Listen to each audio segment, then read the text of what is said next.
양광준, 1986년생, 한 명의 희생자, 무기징역 선고. 그의 처벌은 사형 집행실에서의 빠른 죽음이 아니라 감옥의 회색벽 안에서 끝없이 이어지는 삶입니다. 엘리트군 장교이자 육군사관학교와 한국과학기술원 KAIST의 우수한 졸업생이었던 양광준은 피해자뿐만 아니라 자신의 인생에도 잔혹한 판결을 스스로 내렸습니다. 그는 사랑을 증오로 자동차를 관으로 그리고 아름다운 강을 한때 자신을 사랑했던 여인의 차가운 무덤으로 만들었습니다. 화천여군 살인 및 시신 훼손 사건으로 알려진 그의 범죄는 가장 명예롭고 지적인 모습 뒤에 얼마나 끔찍한 악마가 숨어있을 수 있는지에 대한 무서운 진실을 드러내며 대한민국 전체를 충격에 빠뜨렸습니다. 오늘 우리는 한 장교의 잔혹한 행위에서부터 논란의 여지가 있는 정의의 심판에 이르기까지 양광준 사건의 범죄와 그 기나긴 수감 생활의 여정을 함께 파헤쳐 보겠습니다. 본 콘텐츠에는 폭력적인 내용과 실제 범죄 사실이 포함되어 있으니 시청에 유의하시기 바랍니다. 2024년 10월 강원도의 산들이 단풍으로 붉게 물들기 시작하며 평화롭고 낭만적인 가을의 정취를 자아낼 무렵북 한강의 아름다운 풍경을 더럽히는 끔찍한 비극이 조용히 시작되고 있었습니다. 아름다운 자연 경관과 고요함으로 유명했던 화천군은 곧 전국을 뒤흔들 살인사건의 중심지가 될 운명이었습니다. 모든 것은 평범해 보이는 한 여군의 실종으로 시작되었습니다. 처음에는 가족과 동료들 모두 크게 걱정하지 않았습니다. 그녀의 휴대전화에서 온 문자 메시지가 계속해서 도착하며 그저 혼자만의 시간이 필요할 뿐 괜찮다고 모두를 안심시켰기 때문입니다. 하지만 그 메시지들은 안도감 대신 모호한 불안감을 심어주었습니다. 말투와 단어 사용이 어딘가 낯설었고 그들이 알던 그녀의 모습과는 달랐습니다. 날이 갈수록 걱정은 커져만 갔습니다. 전화는 받지 않았고 그녀를 직접 본 사람은 아무도 없었습니다. 불길한 예감이 그녀를 사랑하는 사람들을 덮쳤습니다. 더 이상 견딜 수 없었던 가족은 결국 경찰에 실종 신고를 하였습니다. 공식적인 수사가 시작되었고 이내 끔찍한 진실이 드러났습니다. 북한 강변을 산책하던 한 주민이 강가에 떠있는 검은 비닐봉지를 우연히 발견했습니다. 그 안에는 말로 형용할 수 없는 끔찍한 것이 들어있었습니다. 그것은 바로 토막난 시신의 일부였습니다. 소식은 들불처럼 번져나갔습니다. 경찰과 구조대가 즉시 현장으로 출동했고 강과 그 주변 지역에서 대대적인 수색이 시작되었습니다. 그리고 강 곳곳에서 흩어진 채 발견되는 다른 시신 일부들과 함께 끔찍한 진실이 서서히 모습을 드러냈습니다. DNA 감식 결과 시신의 신원은 실종된 여군으로 확인되었습니다. 그녀는 살해당했을 뿐만 아니라 가장 잔인한 악마만이 저지를 수 있는 방식으로 잔혹하게 훼손되었습니다. 이 소식은 화천 지역 사회와 대한민국 군 전체에 엄청난 충격과 분노를 안겨주었습니다. 군인이자 전우였던 한 여성이 상상조차 할 수 없는 방식으로 살해당한 것입니다. 범인은 누구인가 그리고 무엇이 그를 이토록 끔찍한 범죄로 이끌었는가 경찰에게는 엄청난 압박이 가해졌습니다. 이 사건은 단순한 살인사건이 아니라군 전체의 명예와 신뢰가 걸린 문제였습니다. 온 국민이 수사의 모든 과정을 지켜보며 신속하고 엄정한 정의의 심판을 요구했습니다. 양광준의 범죄 여정은 순간적인 분노에 의한 우발적 행동이 아니라 소름 끼칠 정도로 냉정하고 치밀하게 계산된 계획이었습니다. 엘리트군 장교이자 고학력 지식인이라는 겉모습 뒤에는 잔인한 생각을 품은 악마가 숨어 있었습니다. 양광준과 피해자의 관계는 같은 부대에서 근무하는 두 군인 사이에서 짝튼 사내 연애였습니다. 그들은 한때 행복한 나날을 보내며 미래를 함께할 것을 약속했습니다. 하지만 양광준이 다른 곳으로 발령을 받게 되면서 그들의 관계에 균열이 생기기 시작했습니다. 말다툼은 잦아졌고 사랑은 점차 긴장과 불화로 변해갔습니다. 평화로운 해결책을 찾는 대신 양광준의 마음속에서는 어두운 생각이 자라났습니다. 그는 이 문제를 해결할 유일한 방법이 여자친구를 제거하는 것이라고 결론 내렸습니다. 그의 계획은 신중하게 준비되었습니다. 범행 며칠 전 그의 인터넷 검색 기록은 끔찍한 음모를 드러냈습니다. 그는 사랑을 되찾는 방법을 검색한 것이 아니라 가짜 번호판 만드는 법북 한강 근처 인적이 드문 곳 그리고 범죄 흔적 지우는 법을 검색했습니다. 그는 필요한 도구들을 미리 준비하고 범행을 저지를 기회를 기다렸습니다. 운명의 날인 2024년 10월 25일 양광준은 갈등을 해결하자는 핑계로 여자친구를 자신의 차에 태웠습니다. 하지만 그것은 사실 죽음의 덫이었습니다. 다시 말다툼이 벌어지자 양광준은 더 이상 자신을 억제하지 않았습니다. 그는 한때 사랑했던 여인을 차 안에서 살해했습니다. 그러나 그의 범죄는 여기서 멈추지 않았습니다. 자신의 범행을 은폐하기 위해 그는 차를 몰고 인적이 드문 곳으로 가 가장 잔인한 행위 즉 시신을 훼손했습니다. 그는 소름 끼칠 정도의 침착함으로 시신을 여러 조각으로 절단하고 비닐봉지에 담았습니다. 그 후 그는 미리 준비해둔 가짜 번호판으로 교체하고 북한강을 따라 차를 몰며 차가운 강물 속으로 봉지들을 하나씩 던졌습니다. 그는 강물이 자신의 모든 죄를 씻어줄 것이라고 믿었습니다. 여기서 그치지 않고 시간을 벌고 수사에 혼선을 주기 위해 양광주는 피해자의 휴대전화를 사용했습니다. 그는 피해자인 척하며 가족과 동료들에게 문자를 보내 그녀가 아직 살아있으며 단지 혼자만의 시간이 필요할 뿐이라고 안심시켰습니다.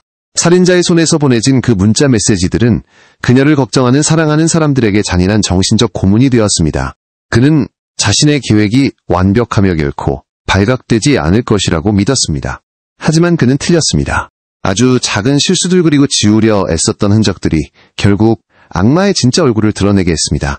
이토록 끔찍한 범죄의 근원을 이해하기 위해 사람들은 종종 범죄자의 과거에서 그 해답을 찾으려 합니다. 불행한 어린 시절이나 정신적 충격이 엘리트군 장교를 악마로 만든 것일까요? 하지만 양광준의 경우 그 답은 훨씬 더 복잡해 보입니다.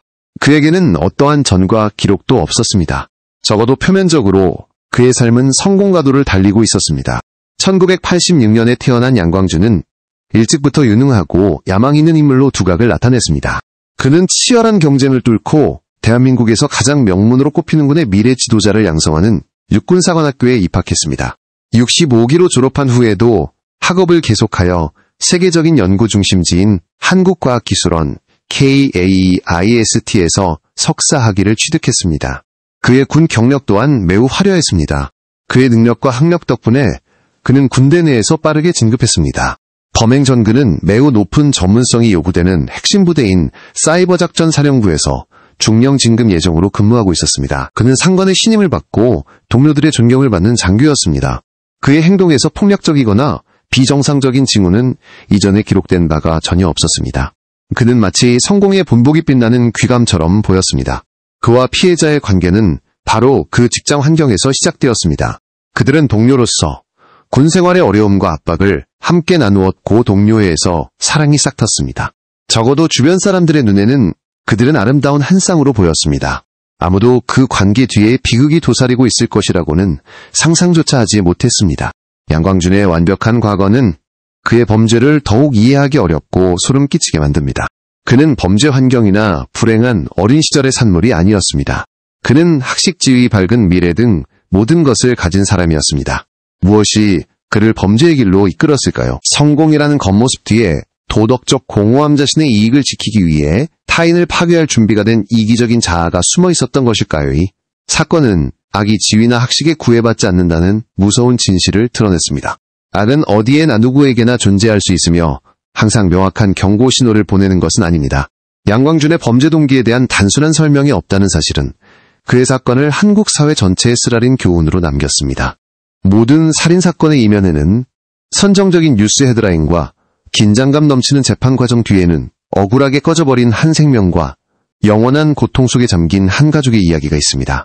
양광준의 피해자는 젊은 여군으로 야망과 꿈으로 가득 찬 여성이었습니다.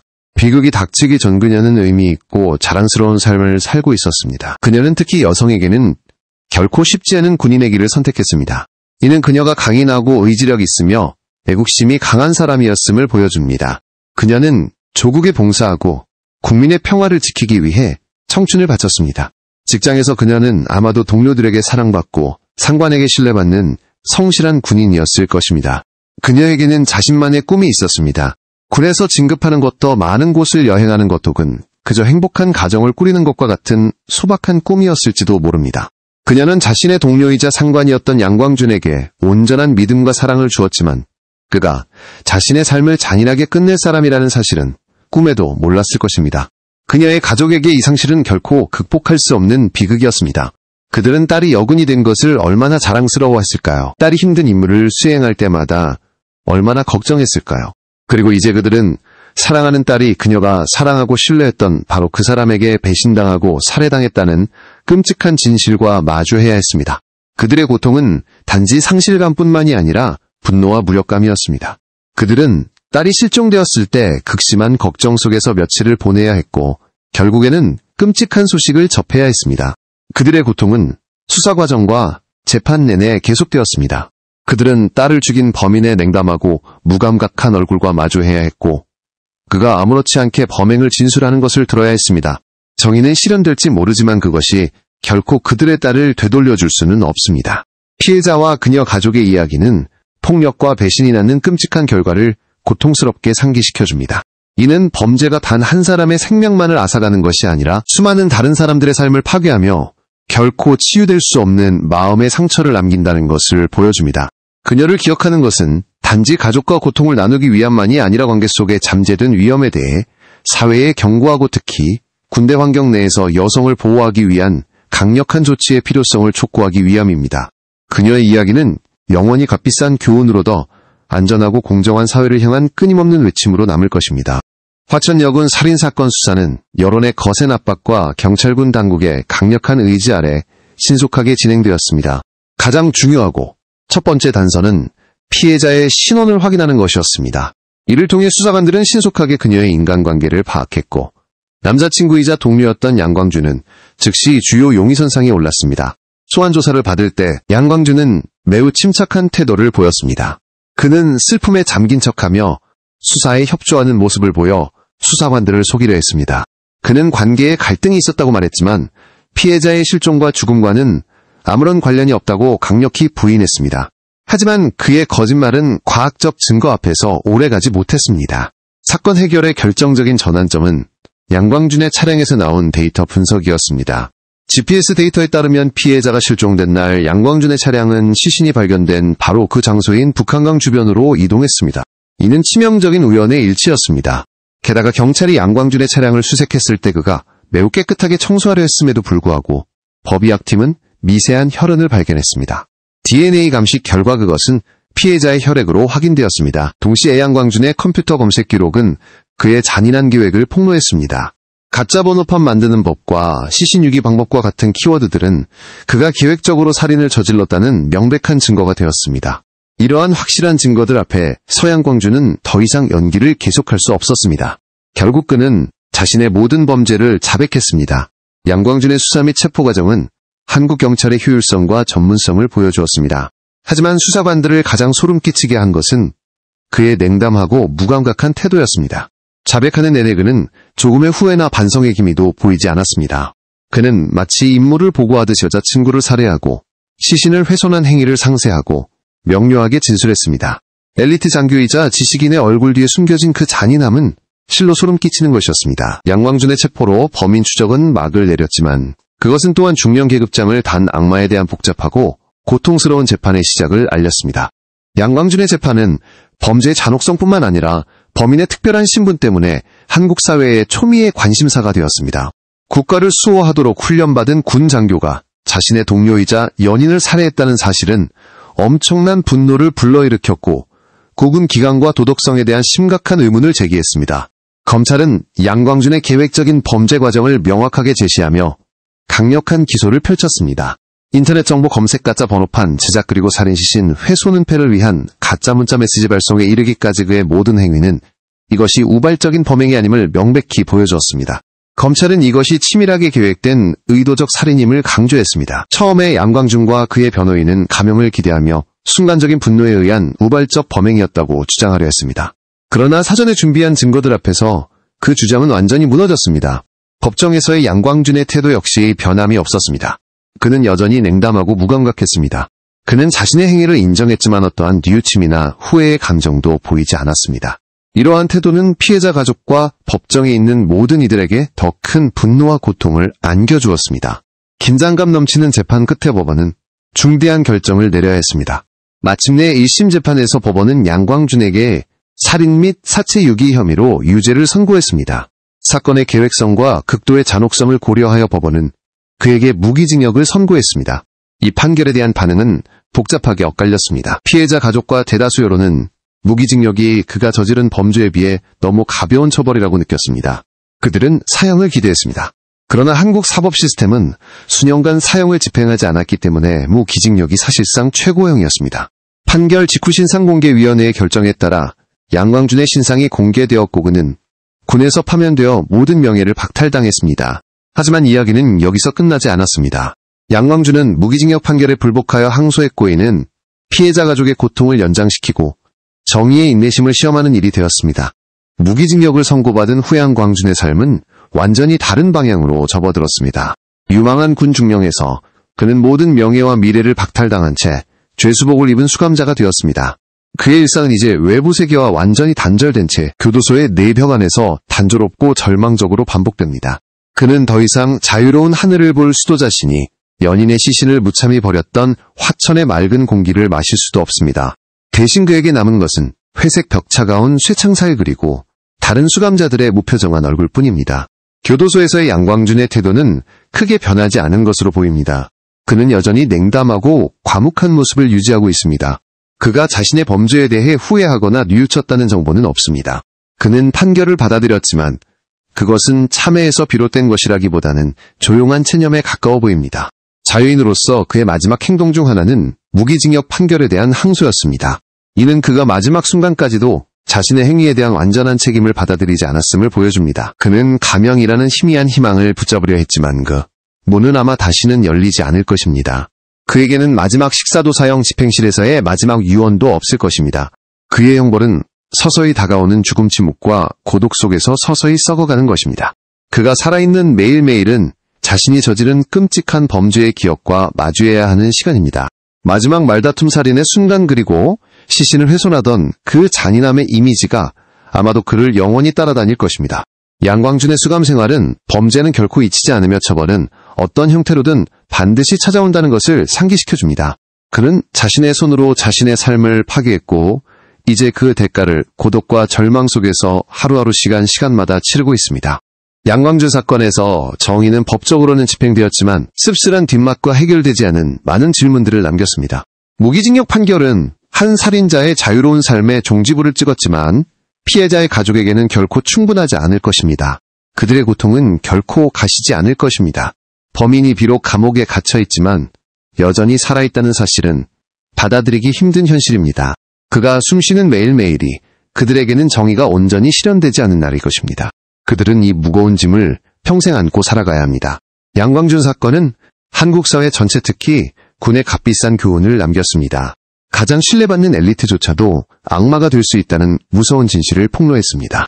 이 사건은 군이 군인 관리 정신 건강 지원 그리고 군내 연인 관계 처리 문제를 더욱 심각하게 재검토하도록 만들었습니다. 한 여군의 죽음은 또 다른 생명으로 되돌릴 수는 없지만 인식과 정책의 변화를 이끌어내어 미래에 유사한 비극이 다시는 발생하지 않기를 바라는 희망을 낳았습니다. 범인이 사형 집행실에서 죽음을 맞이하지는 않았지만 더 안전한 사회, 더 깨끗하고 엄격한 군 환경을 위한 투쟁은 계속되고 있습니다. 그리고 그것 또한 죽은 자를 위한 정의일 뿐만 아니라 살아있는 자들을 위한 정의의 한 형태입니다.